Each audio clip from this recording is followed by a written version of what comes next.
All right, guys, let's knock out this test 12 review. First one says find a positive and negative angle coterminal 5 pi over 3.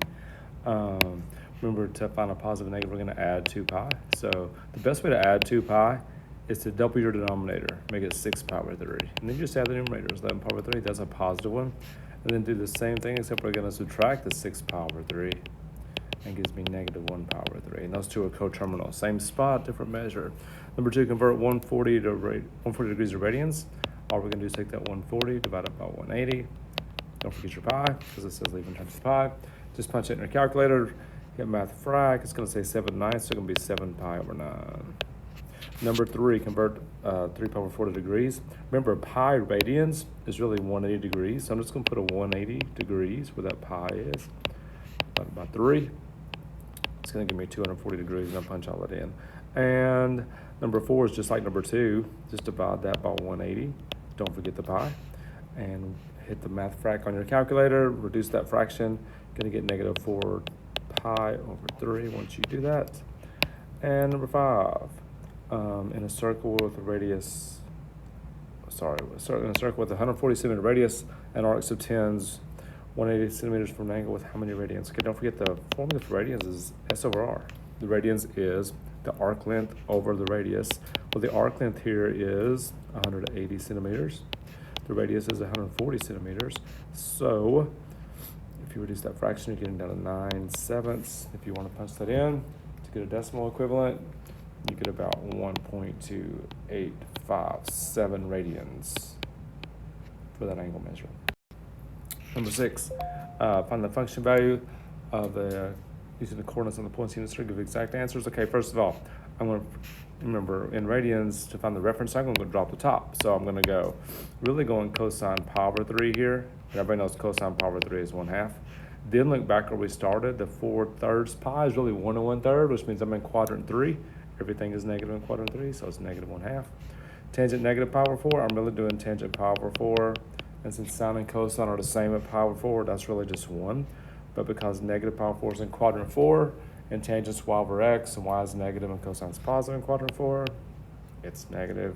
And same thing on number 8. Number 8, I'm going to do the reference angle, sine pi over 6. Sine pi over 6 is 1/2. Go back and check your quadrant. That's really 1 5/6 pi because it's 11/6. That's really quadrant 4. Sine is y. Y is negative in quadrant 4. Got it. And I'm trying here. There we go. Number 9, use the calculator in radian mode to find the function value of tangent 1.3. So just make sure your mode is set in radians on your calculator, which I'm doing right now. And punch in tangent 1.3. That's all you have to do. And you should get this value right here. I'm trying 3.6021. That should be everything you need. Number 10. So then a quadrant, we're going to solve it like an equation though. So I'm going to multiply to get rid of the fraction, multiply everything by the LCD, which looks like it's going to be 24, because I have a 3, 8, and a 4. 4 goes into 24 6 times, multiply that by the negative 3, I get negative 18x. I forgot the x here, I'm going to clean that up a little bit. Negative 18x, there we go. 8 goes into 24 3 times, that's going to be negative 15. 3 goes into 24 8 times, 8 times 2 is 16x. So I'm going to take the 16x over there, make it negative 34x, and over here I have negative 15. So divide both sides by negative 34. When you divide by negative, remember you got to flip that sign, get 15/34. There it is. And number 11, simplify. This is square, multiply double square. So if I square a square root, the square root just goes away. I'm going to multiply these together, which would give me square root of 15. If you double that, you put a 2 in the front. That's all you do. It was negative inside. And then I'm going to square another square root. If you square a square root, you just get the number, and anytime you square something that's positive, don't forget to add your 5 and 3 and get 8 minus 2 and 15. That's all you got to do. And number 12 says find f minus g of 2. Take the 2, let's plug it into the function g first. 2 squared is 4, 4 minus 2 is 2. Then plug it in right here. 3 times 2 is 6, 6 plus 1 is 7. So I'm going to do 2 minus 7, which is negative 5. That's all you got to do for 12. 13, write the equation for a function with this has the same shape as that parabola. It's reflected across the x-axis. That means there's negative in the front. Has a vertical stretch of 3. There's a 3 in the front. And shifted right 4, which means there's a 4 inside. Opposite of what you think. So I'm going to put a negative in the front, a 3 in the front, right 4. I'm just going to do minus 4 because it's opposite of what you think. And don't forget the square because you have to have the square for it to be a parabola. 14. On the inverse, y'all should be so good at inverses by now. And don't forget the steps here. Switch the x and the y, put the x over here. Let's go to the y here. And then you got to get the y by itself. So first of all, I'm going to multiply both sides by 3. Or that's really x over 1. So I'm going to cross multiplying. 2y minus 5. I'm trying to get the y by itself, so I'm moving the 5 over first, make it plus 5. Then I'm going to divide by 2. I'm going to come over here where I have some room.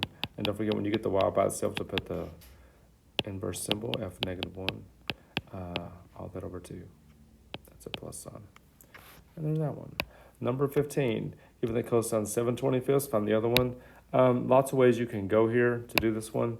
Remember, we talked about cosine is x over r. So that means my x is 7 and my r is 25. And remember, r is the square root of x squared plus y squared. And I need the y to find the sine and tangent, all the stuff. So I'm going to say r is 25. That equals the square root of 49 plus y squared, whatever y squared is. So I'm going to square both sides right here. Get 625 is 49 plus y squared. Move the 49 over. It's going to be 576. Take the square root. You're getting 24. Now, if you don't like that way, you could also do your little triangle and do your SOHCAHTOA and say, okay, cosine is adjacent over hypotenuse, and then do Pythagorean theorem and eventually get 24. So either one of those ways will work. We'll go out now. Once I have y, though, I'm good to go. It says cosine 7/25, secant's reciprocal of that. Sine is y over r, which is going to be 24, which we found the y over 25. Cosecant's reciprocal of sine. Tangent's y over x, which would be 24 over 7. And cotangent's reciprocal of that, 7/24. All right, last slide. 15, solve the triangle.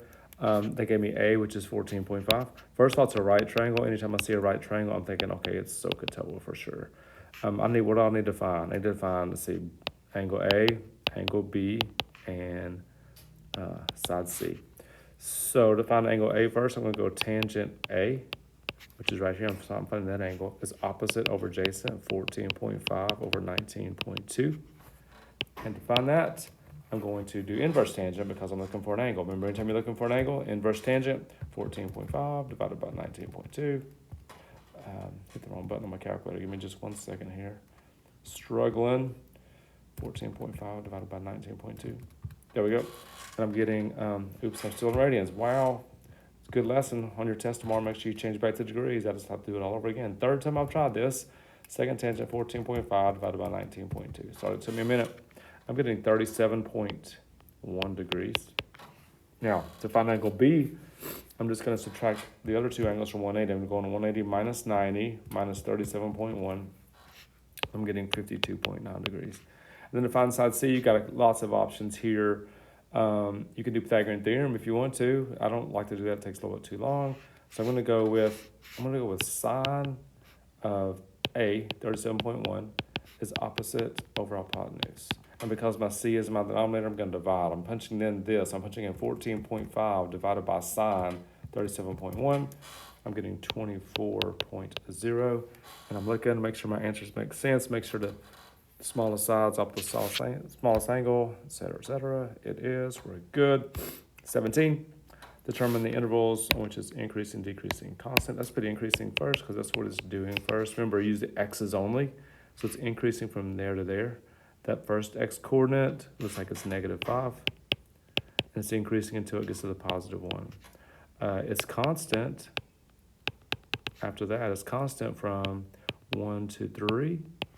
And then it starts decreasing, starts going down from 3 to 5. And again, the reason I put those brackets, I usually put the brackets on the endpoints and put parentheses on the others because I use those twice, but probably won't count off for that tomorrow.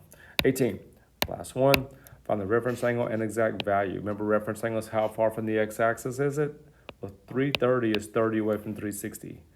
Okay, and so it means I'm really thinking of what in the world is sine 30? Well, sine 30 is 1/2. All right, now, but because this is in quadrant 4, 330 is almost 360, and y is negative in quadrant 4. That means sine is negative in quadrant 4. So there we have it. Hope that helps. Use as much as you need to. See you tomorrow. Hope you make 100. See you then.